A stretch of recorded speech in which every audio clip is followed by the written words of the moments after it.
সালমান শাহর ব্যাপারে একটা রেজাল্ট আসছে, তাই না? প্রথম থেকে সব জায়গাতেই লাস্ট পিবিআই পর্যন্ত এসছে।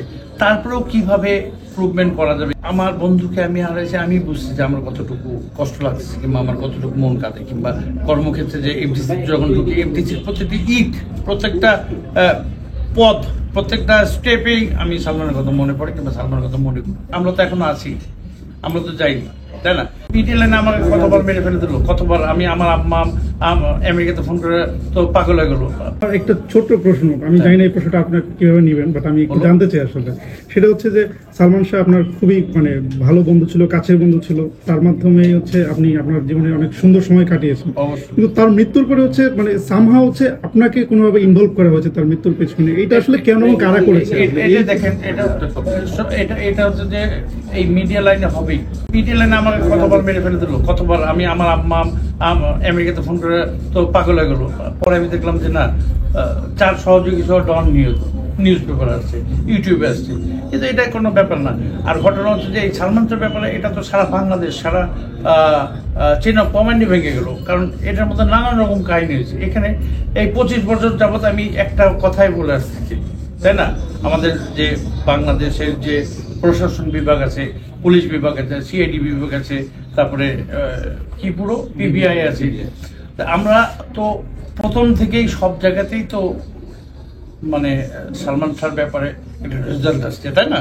প্রথম থেকে সব জায়গাতেই লাস্ট পিবিআই পর্যন্ত এসছে। তারপরেও কিভাবে ইমপ্রুভমেন্ট করা যাবে, কিংবা আমরাও বললাম যে সারা পৃথিবী বড় বড় যদি পোস্টমর্টম যারা করে, যারা তদন্ত করে, তাদেরকেও এনে তদন্ত করা। আমরা তো এখনো আছি, আমরা তো যাইনি, তাই না? আপনি মাথায় রাখবেন, একজন যদি ক্রিমিনাল হয়, একজন যদি ক্রাইম করে, সে কোনো না কোনো দিন ধরা পড়বে, এটাই স্বাভাবিক। সত্য কোনোদিন গোপন থাকে না। তো আমরা তো এখনো বুক ফুলে কাজ করছি, এখনো তো ভালো মতো কাজ করছি, এখনো আমার বন্ধুর স্মৃতি বুকে নিয়েই কাজ করছি, তাই না? আমাকে ফাঁসানো হলো কিংবা আমার কথাবার্তা বলা হলো, এটা নানানভাবে রাজনীতি করা হয়েছে আমার পক্ষে বা আরও অন্যান্য জনের পক্ষে। তো এটা আর সবচেয়ে ভালো জানবে এটা হচ্ছে আমাদের তদন্তকারী, আমাদের পিবিআই, আমাদের সিআইডি, আমাদের পুলিশ প্রশাসন, এরা যেটা ডিসিশন দিচ্ছে এইটাই। এর থেকে কিন্তু মধ্যে থেকে আমি আমার বন্ধুকে হারাইছি। আমি আমার একটা কথাই তো বললাম যে তুই নিয়ে আস, তাই আমার সমস্ত আনন্দ। আপনার কাছের বন্ধুকে নিয়ে যখন আপনাকে এইভাবে রিউমার ছড়ানো হবে, এইভাবে দোষারোপ করে, তখন আসলে কতটা পীড়া দেয় আপনাকে? তখন কতটা পীড়া দেয় এটা আসলে ওই জায়গাতে না থাকলে বুঝবা না। কারণটা হচ্ছে যে আমার বন্ধুকে আমি হারাইছি, আমি বুঝছি যে আমার কতটুকু কষ্ট লাগছে কিংবা আমার কতটুকু মন কাঁদে, কিংবা কর্মক্ষেত্রে যে এফডিসি যখন ঢুকি, এফডিসির প্রতিটি ইট, প্রত্যেকটা পদ, প্রত্যেকটা স্টেপেই আমি সালমানের কথা মনে পড়ে কিংবা সালমানের কথা মনে করি।